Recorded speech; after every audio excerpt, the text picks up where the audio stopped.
Stage 2 weren't as strong as last year, but we've managed to improve in every area, which is really important because continual improvement is essential.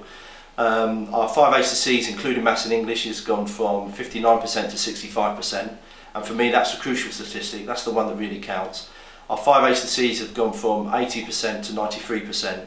A fantastic rise in that area, showing across the board improvements in all subjects. We're really delighted with those. The students work fantastically hard and really built good, strong, positive relationships with the staff, and they've got their rewards today with a fantastic set of results.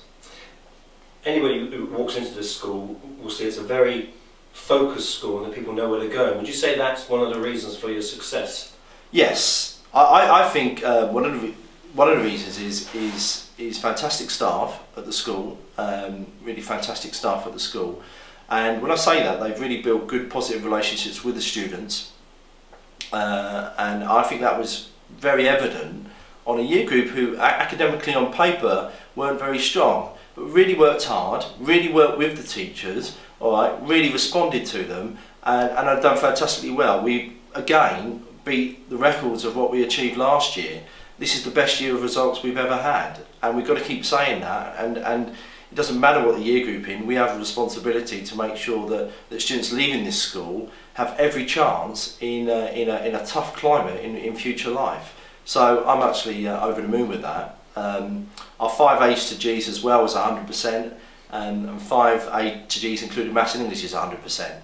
But even those students who sometimes struggle academically have also done incredibly well. And what's really pleasing is a lot of students actually, we stop at 5, but actually a lot of students have got 8 A's to C's, in fact 10, 12 A's to C's. So a lot of them here, on average, I would imagine, have achieved 12 or 13 GCSEs in a broad range of subjects, making them multi-skilled, all right, to enter any career at this stage that they particularly want to choose. Nikki, how does a student do 13 GCSEs? How is that done? Well, we start the options process at the beginning of year 9, so it's a gradual integration into Key Stage 4 really, and so a lot of students complete 3 to 5 GCSEs by the end of year 10 and have already got good grades, so it doesn't all happen at the end of year 11. And when it comes to the statistical analysis and things like that, to the layman, you have things like CVA. What does that mean, and what's your role there? Yeah, what we're looking at really is the value that we've added with the students that we've come to teach from the time they start at the school in year 7. So we look at a measure really of progress between where they started and where they finish, and CVA tells us how well we've done. 1,000 would mean that you'd you'd just kept them at the same level really and kept it ticking over, so you want to go over the 1,000 as far as you can to show good progress. And with the results, what are you most pleased with?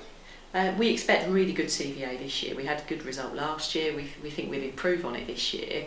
We're really pleased with the amount of children that are leaving us with 2 good science qualifications. That's 92% this year, which is really high. And in a climate where a lot of children don't learn a foreign language anymore, we've got over 30% of them leaving with a C and above in a foreign language, so that's also really pleasing. But as Chris said, the overall headline figures are excellent, and we've made a lot of progress with children even with learning difficulties. We're really proud. And Chris, it is clearly something you celebrate, isn't it? Because as you come into the school, you've got the balloons up. Is that, yeah. That must be very important to you. Yeah, I mean, this community, England as a country, I think sometimes are a little bit negative in its approach, especially when it comes to talk about our young people. There's a fantastic set of young people out there, especially in Thurrock.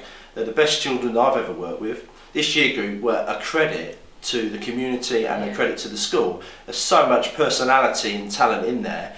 If we can keep them in Thurrock, it will be a huge, fantastic, positive step for the area. So they're fantastic. So it is really important that we celebrate success, and that we're telling people and telling the students that this is a big achievement and a big effort. What we don't want is politicians on the news later on saying they've got to be dumbed down, because the GCSE is harder now than it was ever before, with the amount of pressure and on youngsters these days to succeed, with more and more children doing better, you have to then keep obviously improving and improving their performance in a competitive market. So yeah, we have to celebrate success. It is important.